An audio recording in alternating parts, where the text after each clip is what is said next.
곧 지혜가 내 마음에 들어가며 지식이 내 영혼을 즐겁게 할 것이요 근신이 너를 지키며 명철이 너를 보호하여 악한 자의 길과 패역을 말하는 자에게서 건져내리라. 아멘.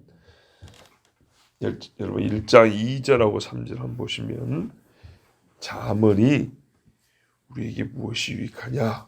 그러니까 이는 지혜와 훈계를 알게 하며 명철의 말씀을 깨닫게 하며 지혜롭게 공의롭게 정의롭게 정직하게 행할 일에 대하여 훈계를 받게 한다 그랬습니다. 이게 잠언의 목적입니다. 그래서 잠언에는 이 일을 하기 위하여 지혜가 기록이 되어 있는데 이 지혜를 부르고 찾는 사람, 지혜가 금방 멈춰 있는 게 아니라 바로 이걸 주려고 우리를 먼저 부른단 말이에요. 그래서 우리도 똑같이 거기에 화답하고 지혜와 같은 열심으로 지혜를 향하여 나가는 사람에게는 이 말씀이 그대로 이루어지는데 그게 2장 9절 보십시오. 그런즉 네가 공의와 정의와 정직 곧 모든 선한 길을 깨달을 것이라. 1장 3절에 공의와 정의로 정직하게 행할 일에 대해 훈계한다 그랬죠. 자, 2장 3절 9절에 보니까 이게 그대로 이루어진대요. 어떻게 하면요? 그 앞에 지식을 네가 불러 구해라. 명철 얻으려고 소리를 높여라. 그러면 네가 여호와 경외하를 배워서 하나님의 속성인 정직. 속성은 뭡니까? 하나님의 성질입니다. 그게 없으면 하나님이 아닌 본성보다도 더 중요한 겁니다. 개가 개다운 성질이 있는데 몇 가지 이룬다고 해서 개가 아닌 건 아니지만 하나님에게 있는 어떤 성질이 있는데 요거는 없어져 버리면 하나님이 아니에요. 공의롭지 않은 하나님? 그건 마귀죠. 예. 그렇듯이 하나님이 갖고 계신 속성, 하나님의 본성을 사람에게 주셨어요. 근데 이걸 많이 잃었단 말이에요. 그런데 하나님께서 지혜의 말씀을 들으면 하나님을 경외함을 우리가 다시 깨닫게 돼요. 그래서 하나님의 속성이 우리 안에 우리가 그분을 닮았던 것이니까 그 닮음을 회복해가는 거예요. 이렇게 해서 꼭 하나님처럼 정의롭고 공의롭고 정직하게 그렇게 길을 건다는 겁니다. 옛날에는 많은 사람이 그리 걸었어요. 지금 갈수록 적어졌죠. 그러다가 다시 복음이 증거되어 조금씩 더 늘고 있는 거죠. 자, 하여튼 이 목적대로 잠언의 목적대로 이루어집니다. 근데 이 이루어지는 메커니즘을 중간에 보면 가장 중요한 하나의 사건이 일어나요. 우리가 죄와 진노 아래 빠져 있다가 하나님의 백성으로서 경건한 사람으로 변화되잖아요. 그리고 하나님의 기뻐하시고 선하시고 온전한 뜻이 무엇인가 분별하고 살아가잖아요. 그러려면 어떤 사건이 하나 있어야 되죠. 회심의 사건이라고 그러죠. 중생의 사건. 그처럼 사람이 불의하고 정직하지 못하게 살아가다가 정직하고 공의롭게 살아가기 위해서는 세 번이나 이렇게 구체적으로 보면 뭔가 하나의 사건이 있어요. 그게 뭐냐? 우리가 중생하려면 뭐가 있어야 되죠? 회개하려면 성령이 오셔야 되죠. 그것처럼 지혜가 우리에게 와야 된답니다. 사실 크게 보면 같은 말이긴 합니다. 근데 지금 우리는 지혜를 말하고 있는 중이기 때문에 지혜가 와야 된답니다. 10절에 보세요. 곧 지혜가 내 마음에 들어가며. 예. 이 일이 첫 번째입니다. 하나님의 사랑이 우리 마음에 부음받고 누군지 성령으로 말미암지 않고는 예수를 주라 말할 수 없는 것처럼 지혜가 들어오지 않으면 요 좋은 일들이 일어나지 않습니다. 지혜가 들어오면 이 복된 일들이 연이어서 일어납니다. 지혜로운 사람이 되어서 지혜로운 삶을 시작한다는 얘기입니다. 여호와 경외를 배우지 않으면 지혜가 시작되지 않고 지혜가 들어와서 역사하지 않으면 사람이 정직하고 명철을 가지고 살아가는 이런 일이 시작이 안 돼요. 지혜가 들어와야 돼요. 이 일이 정말 중요하기 때문에 마귀는 이 일을 막기 위해서 말씀을 못 보기 위해서 번역을 바꿨습니다. 우리 번역은 마음이라고 잘 되어 있는데 옛날에 헬라어로 구약을 번역한 70인역이라고 있어요. 그리고 그것을 따르는 못된 번역들은 지성, 마인드 이렇게 번역을 했어요. 보세요. 지혜가 네 마인드를 사로잡으면, 지혜가 너의 지성에 들어가면, 이렇게 번역을 했다고요. 자, 그러면 어떤 일이 일어납니까? 성경에 마음으로 변화를, 새롭게 함으로 변화를 받아라는 말씀이 아니라 생각이 새롭게 됨으로 변화를 받아, 지성이 새롭게 됨으로 변화를 받아가 되는 겁니다. 여러분, 마음이 변화되면 지성도 바뀝니다. 그렇죠? 감성도 전과 달라집니다. 그런데요, 지성이 변화를 받아 해버리면 지성만 바뀌는 겁니다. 그렇게 한정적으로 번역하여 묶어둔 겁니다. 즉, 인간이 새롭게 된다는 것은 지성의 변화가 곧 인간의 새롭게 됨인 것처럼 이렇게 이해하게 만든 겁니다. 아주 위험하죠. 예. 그러나 지성 중심의 사회에서는 그런 번역 매우 좋아합니다. 그래서 헬라 정신을 갖고 있는 사람들은 그렇게 번역을 해서 읽습니다. 예수 그리스도 앞에 우리가 모든 걸 헌신합니다. 헌신하면 몸을 다 바치는 건데, 헌신이란 것은 여러분 얼마나 부담스럽습니까? 그죠? 그래서 그거를 책임을 좀 이렇게 짐을 좀 작게 만드는 식으로 번역을 해서 읽는 그런 경우가 참 많습니다. 그런 것처럼 마음에 지혜가 들어가면 이렇게 돼야 되는데, 지성에 지혜가 들어가면 이렇게 제한해가지고 하나님 말씀을 읽습니다. 자, 생각이 그토록 중요하다고 제가 설교 시간에 많이 말했습니다. 생각이 중요하다. 생각 싸움이다. 근데 여러분, 제가 생각이 중요하다 그랬지 생각이 우리 속 사람의 다라고 말하지는 않았습니다. 생각이 바뀌라고 말했지만 생각이 변화되어 내 속의 것이 다 변한다고 그렇게 말하지는 않았습니다. 로마서 읽으면서 계속 마음의 변화를 얘기를 했습니다. 성경은 마음이 새롭게 되어 생각의 변화까지 이르라 그런 겁니다. 근데 우리가 생각의 변화까지 이르는 것을 보통 잘 말하지 않더라고요. 그렇게 되면 지식주의의 신앙인 것처럼 그렇게 생각하기 때문에 지식으로 무슨 돋다는 것처럼 깨달음으로만 구원받는 것처럼 또 오해할까 싶어가지고 그렇게 설교하지도 아니하고 또 거기까지 생각하는 목사님들 사실 별로 없어요. 그래서 그것이 아니라는 거예요. 성경은 분명히 지식에까지 새롭게 함을 입으라고 했어요. 지식에까지. 지성적인 문제에서 시작 모든 것이 거기에 키가 거기에 있다는 얘기는 아니에요. 물론 최소한의 지식의 정보가 와야 됩니다. 예수가 누군지는 들려줘야 되지만 그거는 최소한의 정보인 것이지, 그것으로 말미암아 지식이 변화되어 사람이 완전히 새롭게 되고 그 새롭게 된 사람이 하나님께 영광을 돌리고 이렇게 말하지는 않습니다. 로마서 12장 2절을 보세요. 너희는 이 세대를 본받지 말고 오직 마음을 새롭게 함으로 변화를 받아. 그 다음에 하나님의 선하시고 기뻐하시고 온전하신 뜻이 무엇인지 분별하도록 하라. 뜻을 분별하도록 했어요. 뜻의 분별은 여러분 영성과 지성이 함께 역사하는 겁니다. 골로새서 3장 10절에 새 사람을 입었으니, 이게 전제입니다. 사람이 새롭게 되었으니, 이게 바로 마음으로 새롭게 변화를 받은 겁니다. 새 사람을 입었으니 이는 자기를 창조하신 이의 형상을 따라, 아까 말씀드린 대로죠. 하나님의 형상대로, 그리고 지식에까지 새롭게 함을 입을지니라 했어요. 그래서 어떤 의미에서는 지식에까지 새롭게 함을 입는다는 것은 이 내적 변화에서 최종 단계입니다. 여기까지 이르라고 한 겁니다. 여기까지 이르지 않고 변화받았다고 생각하고 끝나버리니까 우리의 실제에서는 많은 변화가 나타나지 않습니다.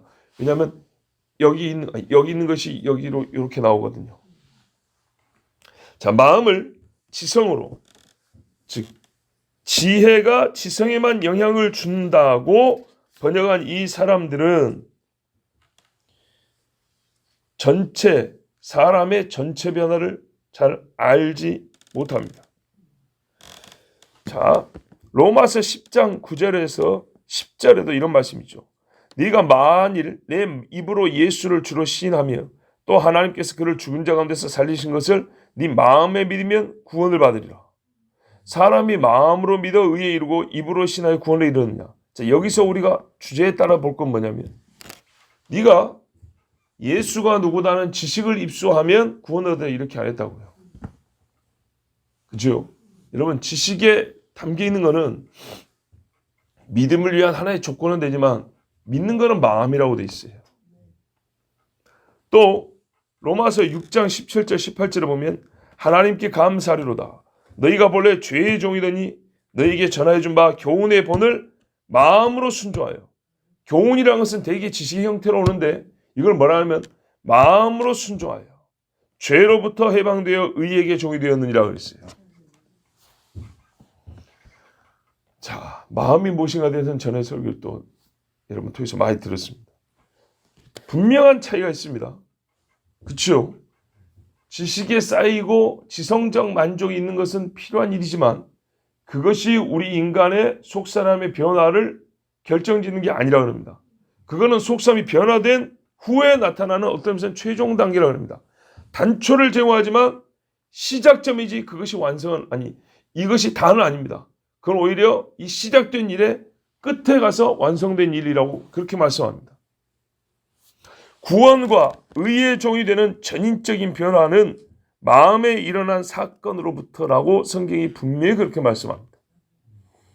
마음으로부터 순종 이렇게 말씀했습니다. 여러분 신명기도 뭐라면 네 마음을 다하고 뜻을 다하고 등등등 여호와를 사랑하라 그럽니다.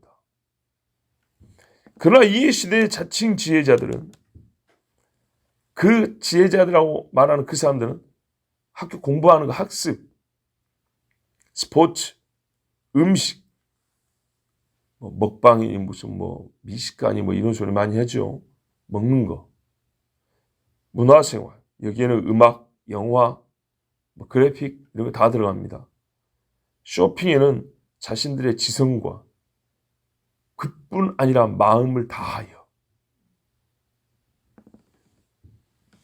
힘을 쓰면서도 하나님의 지혜에 관해서는 내면의 극히 일부분이라고 할 수 있는 지성만 내주겠다는 겁니다.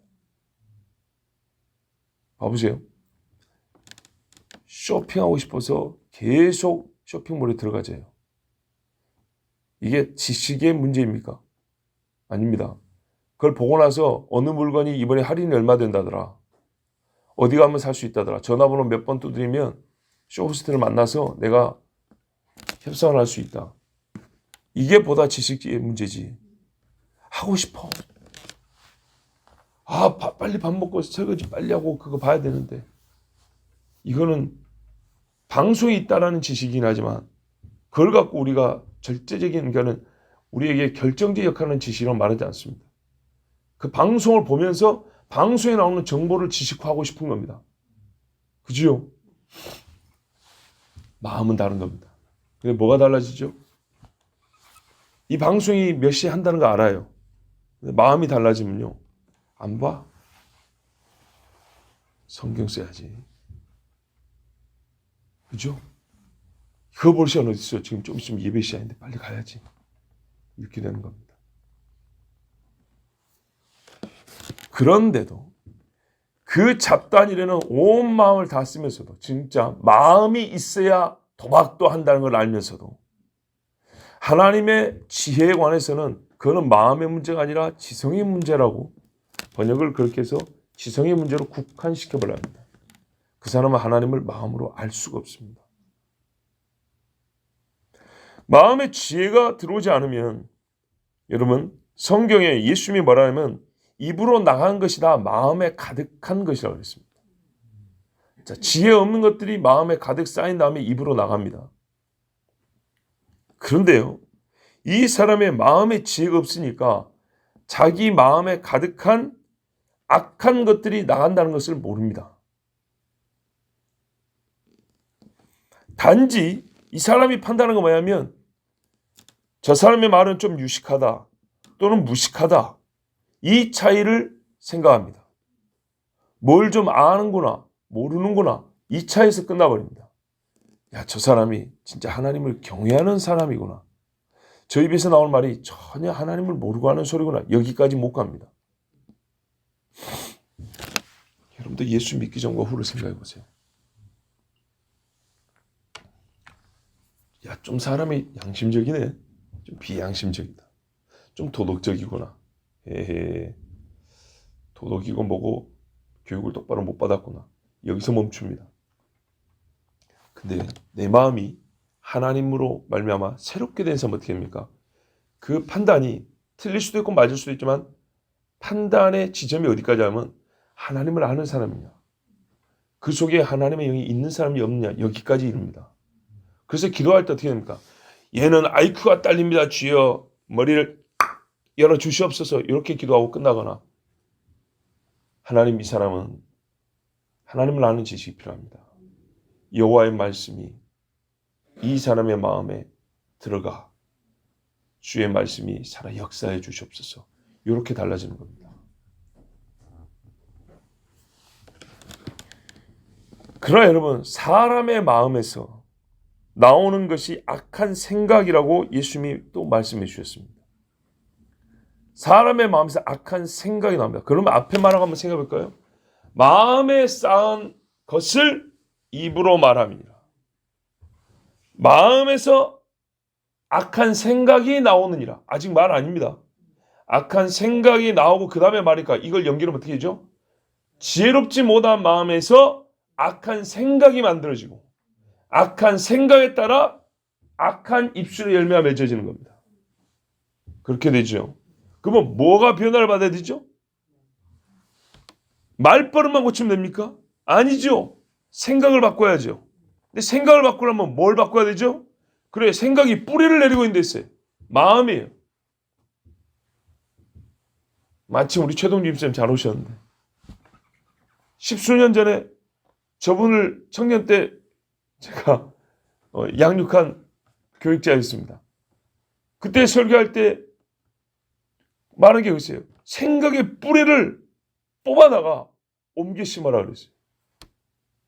잠깐 교회에서 교회 문화 배우고, 아, 이거는 지엽적으로 맞아, 요거는 이렇게 하는 거구나, 교회 다니는 사람은 저거는 이런 식으로 배우지 말고 뿌리를 확 뽑아갖고 분갈이하듯이 바꿔 심어라 그랬어요. 땅이 글러먹었다는, 땅이. 태어나면서부터 20세기 서울에서 태어났다 이 말입니다. 세계 경제 10대 대국에서 태어나서 돈 점수 하면서 이 시대에서 배웠다 이 말입니다. 고3이면 다 하니까 교회 올 필요도 없다는 걸 배웠다 이 말이죠. 그 외에 모든 이 세속적인 문화. 그래서 제가 했어요. 북녘에는 김일성이가 우상이고 남쪽에는 돈이 우상이고, 물론 어디 가나 돈 하는 건 다 똑같지만 그래도 좀 대별하자면 태어나보니 헬라 사람들, 뼛속까지 헬라 사람인 것처럼. 그래서 하나님 말씀 이야기 오는 거예요. 헬라인에게는 어떻게 해요? 멍청해 보이는 거예요. 신개념 자체가 불사인데 신이 죽다니. 말이 안 되는 거예요. 그래서 생각의 뿌리를 옮겨 심으라 했어요. 그러면 그 전제가 뭐예요? 땅이 있다는 거예요. 땅. 마음으로 새롭게 하면 변화를 받아. 하나님 말씀입니다. 즉 이를 우리가 삶의 영적인 존재 때문에 심령의 새롭게 함을 받으라고 표현해도 되죠. 완전히 이게 뒤집어져야 됩니다. 니고데모가 얼마나 똑똑한 사람입니까? 근데 중생을 모릅니다. 여러분, 근데 중생이란 게 이게 개념의 문제입니까? 아닙니다. 그거는 실제 사건입니다. 사건.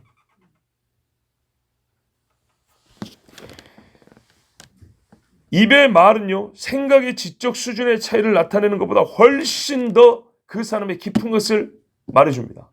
더 많은 차이를 나타내줍니다. 그 다음에 도덕성, 인격을 지적 수준보다 더 많이 알려주는 것이 말입니다. 그래서 그것을 차이를 나타내기 위해서 우리가 쓰는 어휘가 있어요. 말씨, 그럼 어조, 그죠? 또 이게 보편적으로 그냥 느낌, 이렇게도 말을 하죠.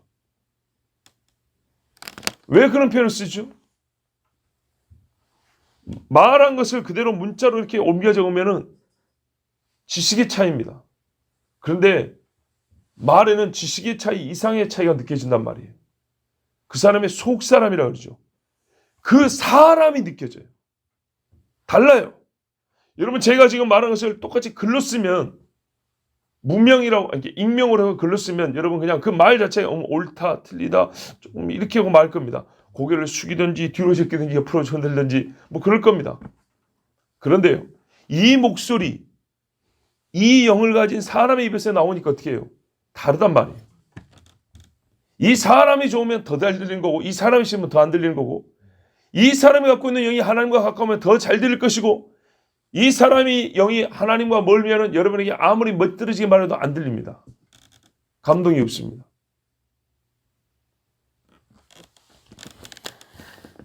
잠언 4장 23절이 말씀하는 바와 같이 진실로 생명에 관한 모든 일이 마음에서부터 나옵니다.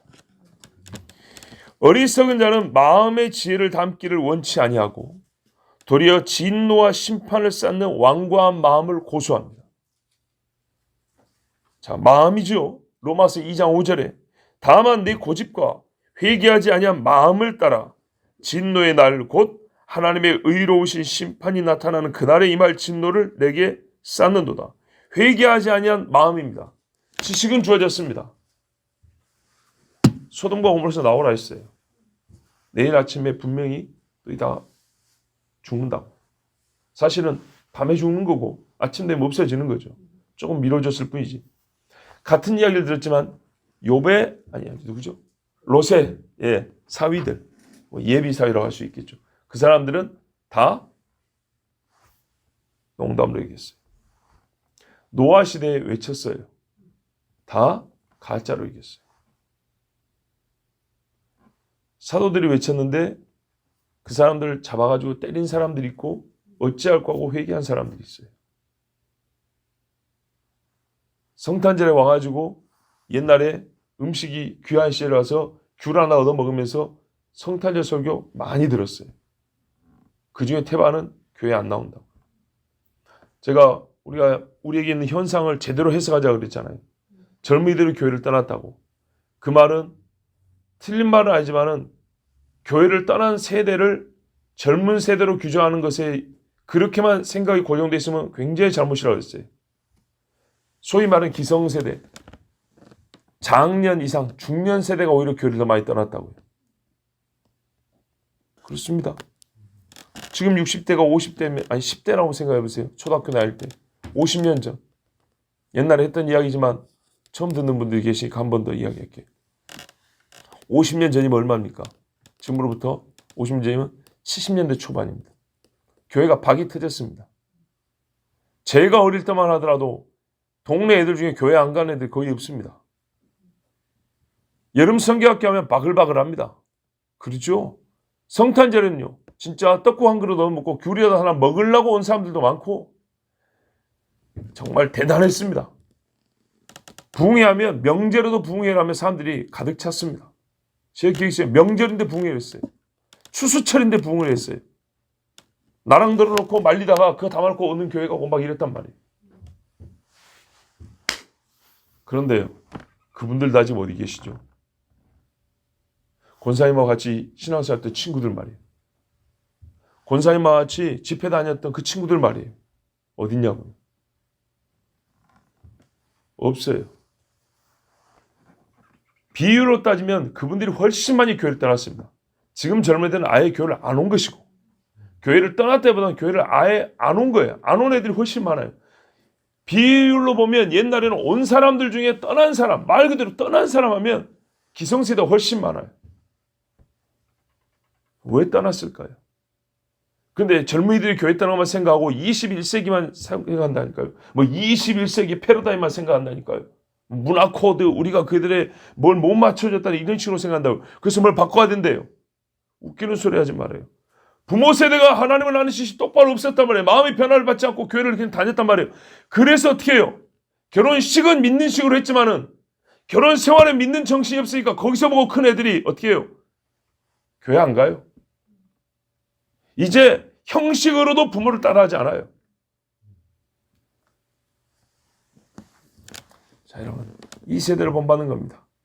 옛날에는 시골에서 어른들 보면은 길 비껴서 인사라도 했는데 70년대 서울 와가지고 니도 남도 서로 모르는 사이에 뭐 어때 하고 건방지게 젊은이들 어른들 보면서 담배 빡빡빡 피면서 그랬더니 90년대 되니까 10대 애들이 담배를 피우고 다니죠. 그죠? 2000년 되니까 애들이 담배 피는 거 어른이 말도 못하죠. 뿌린 대로 거둔 겁니다. 이제 지금 어른들 겁 없이 담배 피는 애들은 지리 늙으면은 길바닥에 나오지도 못해요. 이게 바보들입니다. 어리석어. 잠시 죄악의 낙을 누리는 것을 좋아해서 하나님의 백성이 되기를 원하지 아니한 겁니다. 그래서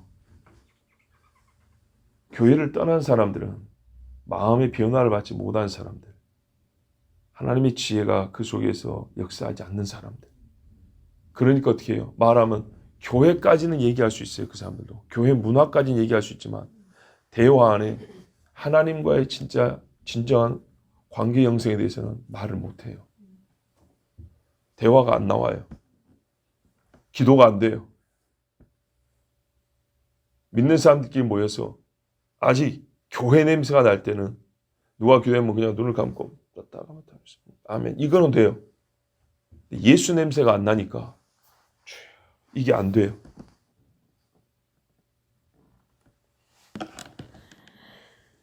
여러분,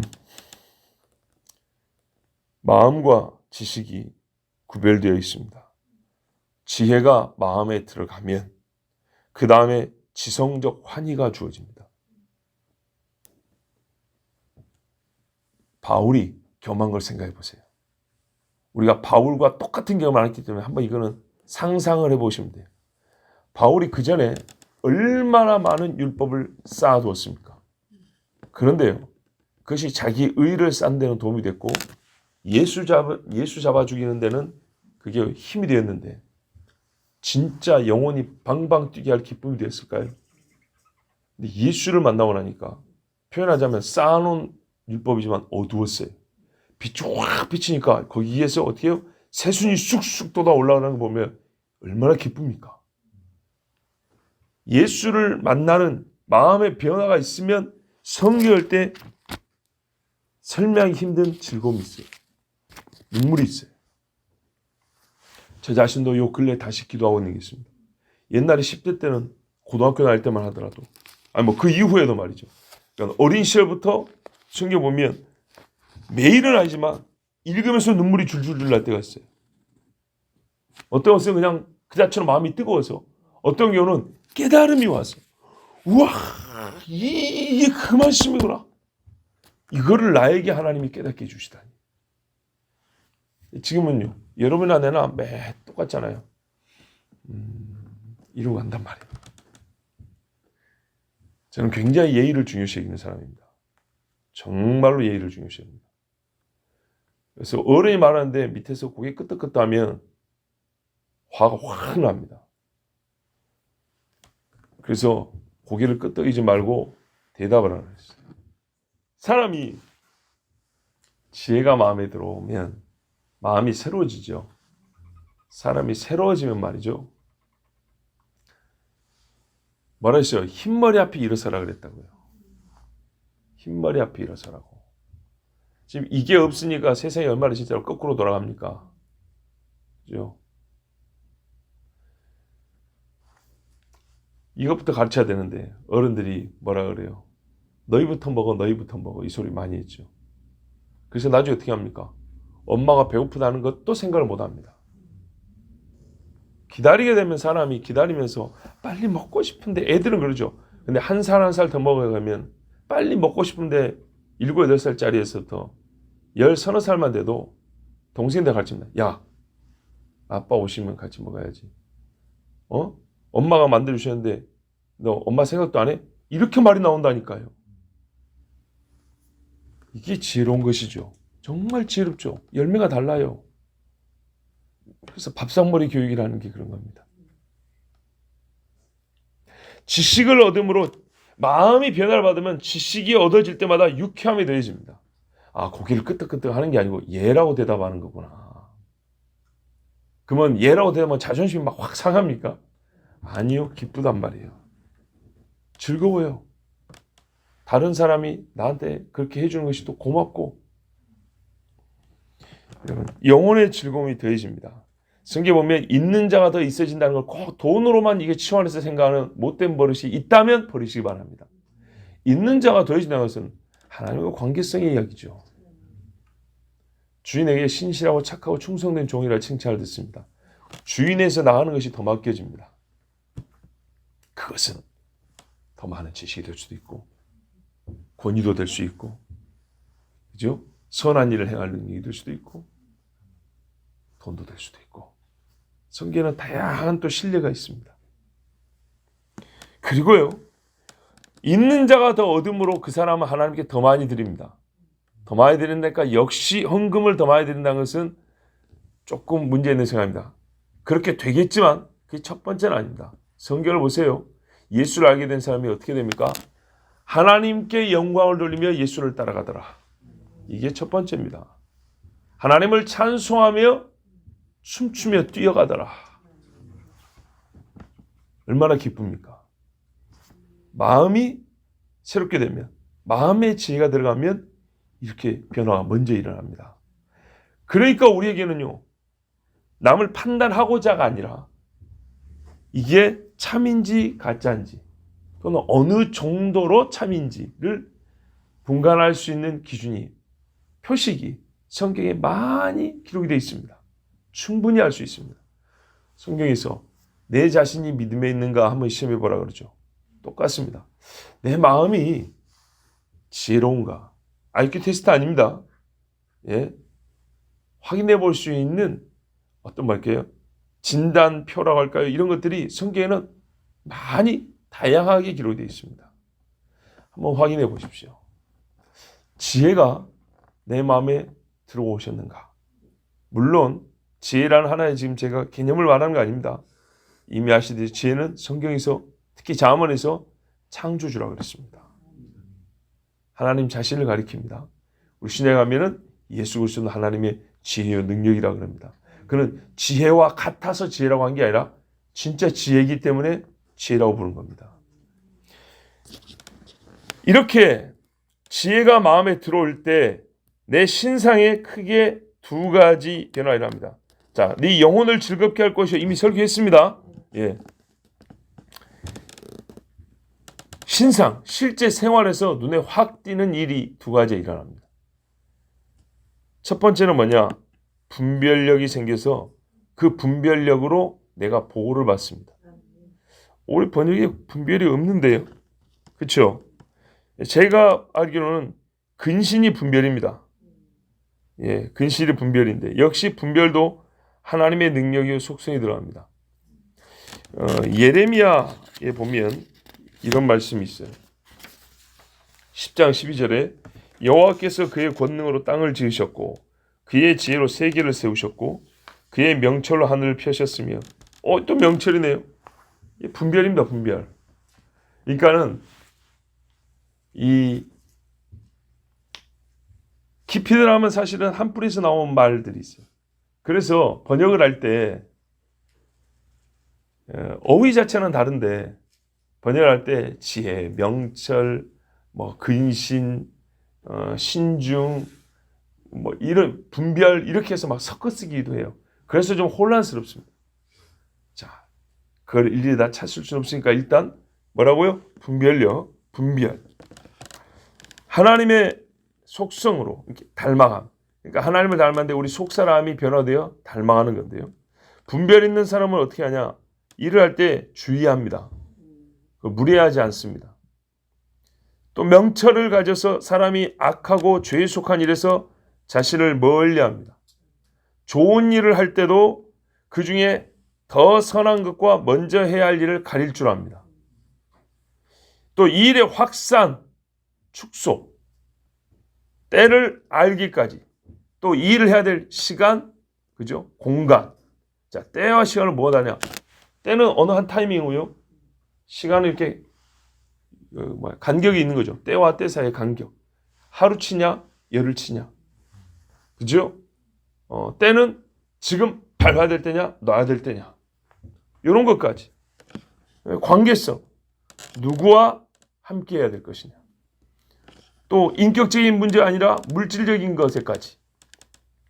하여튼 이 모든 것에 소홀과 낭비가 없고 정확하게 살아갈 수 있게 해줍니다. 우리가 실제 생활로 말한다면 말이죠. 자, 이 분별력과 이 명체라는 것을 실제 생활로 말한다면 이렇게 정리할 수 있어요. 사람이 진짜로 똑똑해지면,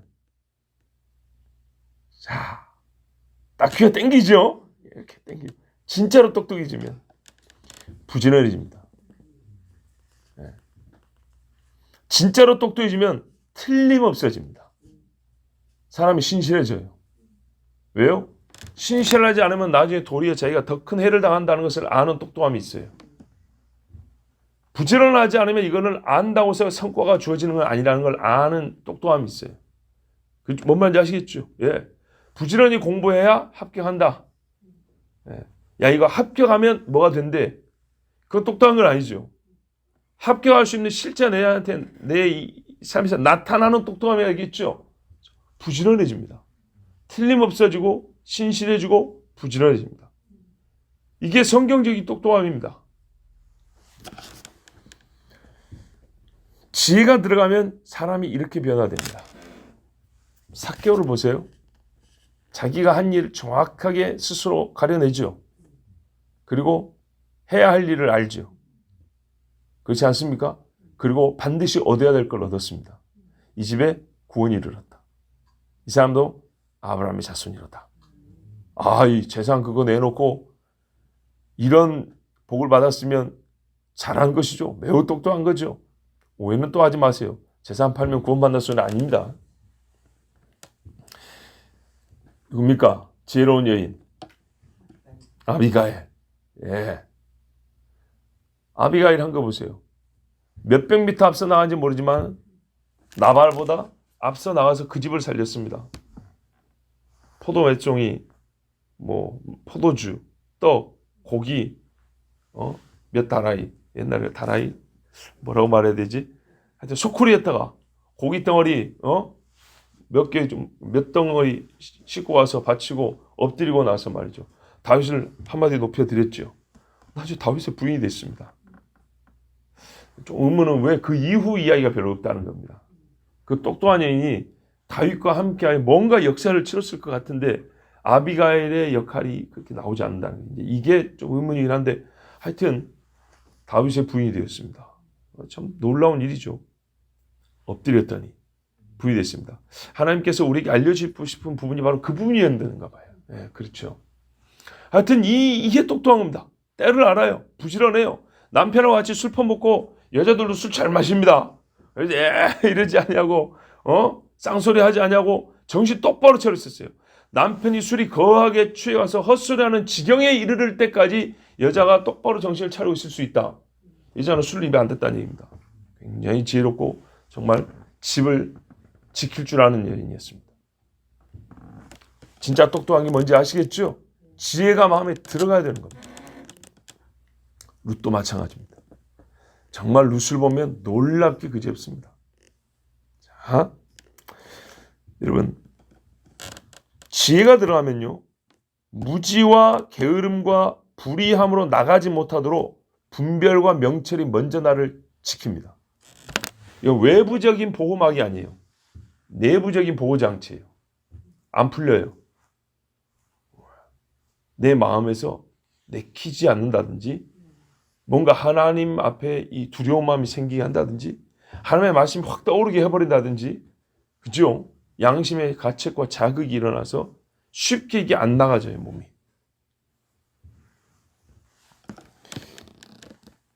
이 두루도는 화영검이 지킨 게 뭐냐? 거룩한 동산에 죄인들이 못 들어오게 하는 거였어요. 방향을 바꾸면 됩니다. 정결한 사람이 불의의 세계로 나가지 못하도록 지키는 것. 이게 바로 분별과 명철입니다. 하나님의 속성이 나의 본성이 되어서 내 생각을 지키고 육체를 지킵니다. 그래서 말도 쉽게 안 나갑니다. 욕설도 쉽게 안 나가죠. 예, 못 나게 합니다. 이 사람이 복이 있습니다. 왜요? 입술의 열매로 산다고 했는데 뿌리가 뽑혀서 나무가 옮겨 다닐 수 없듯이 주요 생각의 뿌리가 하나님 앞에 지혜가 들어온 마음에 심겨져 있으면 이게 별개로 활동할 수가 없습니다. 저는 시냇가에 심겨진 나무와 같아서 뿌리를 거기다 내렸단 말이에요. 그렇게 멋지죠?